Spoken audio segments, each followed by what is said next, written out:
In episode 62, titled Provision EDR, BYOD, and Enterprise Mobility Management, we position endpoint detection and mobility controls as a single visibility and containment fabric for modern fleets. Laptops, phones, and tablets move across networks you do not own, and attackers now treat user devices as the easiest path to credentials and data. The remedy is not 3 disconnected programs, but one coordinated posture where the same identity, policy, and evidence threads run from desktop to pocket. Our aim is to make endpoints observable in near real time, evaluate risk continuously, and use lightweight containment that preserves legitimate work. When this fabric is in place, an unusual script, a risky app, or a lost device becomes a short, documented sequence rather than a sprawling incident with guesswork in the middle. Bring Your Own Device, or BYOD, succeeds only when eligibility, registration, and acceptable use separate corporate handling from personal life with bright, comprehensible lines. Eligibility defines which roles and data classes can use personal devices.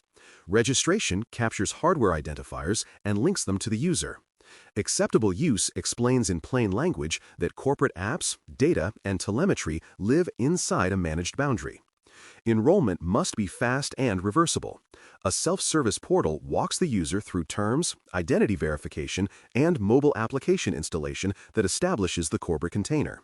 From that moment forward, business content is stored, synced, and wiped only inside the container, while personal photos, texts, and apps remain invisible. The evidence is a device record with identity, compliance status, and the precise controls applied, which is what you will show to users and auditors when questions arise. Access decisions are meaningful only when they rest on posture, so you require a compliance state before granting a route to corporate resources. Posture checks confirm encryption on, lock screen enabled, operating system versions at or above policy, and no high-risk jailbreak or routing indicators. Devices that pass receive identity-bound tokens with short lifetimes. Those that fail land in a remediation lane that exposes only update services and a clear checklist. Desktop posture works the same way. Full disk encryption verified, host firewall enabled, EDR sensor healthy, and patches within a defined window. These checks are reevaluated periodically and at access time because yesterday's healthy device can drift. The artifact is a posture assertion attached to each session: the user, the device, the checks, the result, and a time you can trust, which makes investigations fast and defensible. Identity becomes the steering wheel when device trust is part of the conversation. Integrate your identity provider with device compliance, so step-up authentication hinges on posture signals and observed risk, not just a username and a one-time code. A high-risk sign-in from a new city on a device missing encryption demands more proof or yields only low-sensitivity apps. A known device in good standing slides through with a strong but low friction factor. Conditional access policies combine identity groups, application sensitivity, network context, and the compliance bit from MDM or EDR. The practical benefit is consistency. The same user sees the same guardrails across laptop and mobile, and the same device either qualifies or is guided to fix itself. These decisions leave receipts: what factors were used, what posture was observed, and why the gate opened, which is exactly what you need later. Remote wipe is a powerful tool, so you must configure selective wipe, full wipe, and lost device workflows with approvals and evidence capture that match the stakes. For corporate-owned devices, full wipe with secure reprovisioning is appropriate when loss is confirmed. For BYOD, selective wipe removes corporate containers, keys, and tokens while preserving personal photos and apps. Approvals require a short, role-appropriate review before destructive actions, and the workflow logs who requested, who approved, what was wiped, and the proof returned by the device.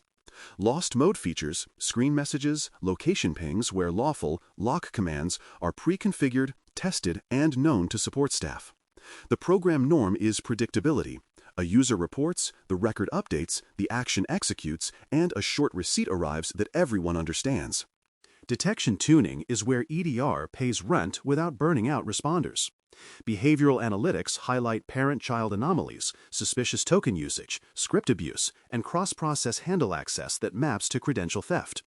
Ransomware canaries sit in watch folders to detect, enumerate, and encrypt patterns within seconds, and script telemetry flags in coded arguments, reflective loads, or disallowed modules in tools like PowerShell and Python. Each rule has a clear rationale, a confidence level, and an owner. Noisy rules are tuned to report, while crisp ones block or isolate. You measure mean time from first signal to case creation, and you stage 1 or 2 emergent rules per quarter to confirm the pipeline works. The result is a corpus of detections that favor speed and clarity over raw count, which is the only sustainable way to run a modern endpoint program. Alerts that matter must land where action happens, so you route them into case management with device isolation, user notifications, and rollback guidance attached. A high-confidence event auto-creates a case, links the device and user, and offers one-click options. Isolate the host from sensitive resources while leaving a support tunnel, notify the user with a plain explanation, and trigger application rollback where the platform supports it. Playbooks attach next steps. Rotate tokens, check recent approvals, hunt similar patterns, and close with evidence gathered. Cases carry artifacts, the process tree, hashes, command lines, network connections, policy versions to eliminate guesswork. This is how you turn "we saw something" into "we contained this, here is what happened, here is why it will not repeat." Privacy is not a footnote in BYOD. It is a guardrail that keeps the program legitimate. Limit collection to what is required for security: device model, operating system version, corporate app inventory, compliance bits, and relevant telemetry inside the managed boundary. Do not collect personal photos, location outside lost mode, personal app lists, or content of messages and calls. Document these boundaries in policy with examples and publish a short privacy grid that compares corporate-owned and personal devices. Provide a self-service view that lets users see what the organization can see and triggers trust by transparency.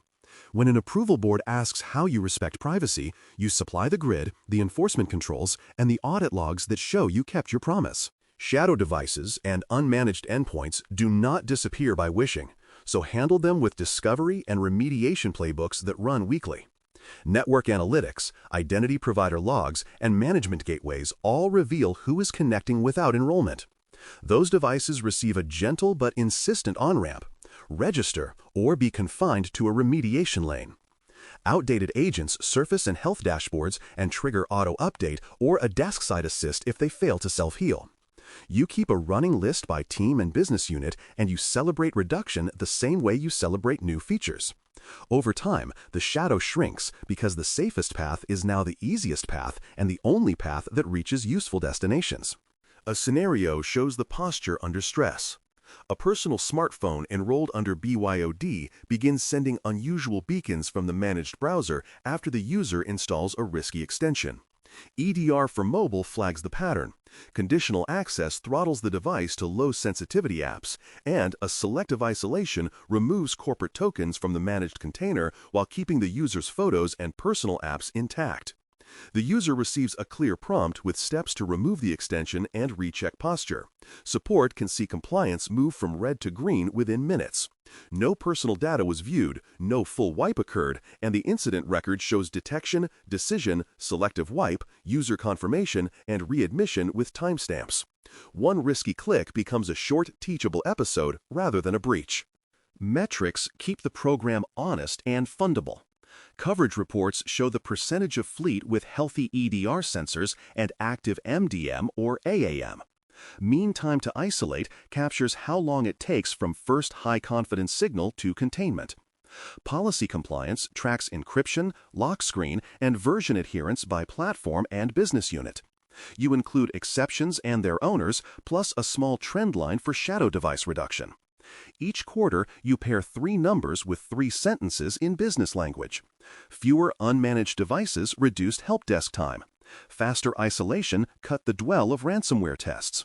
And tighter posture gates prevented risky access during travel season.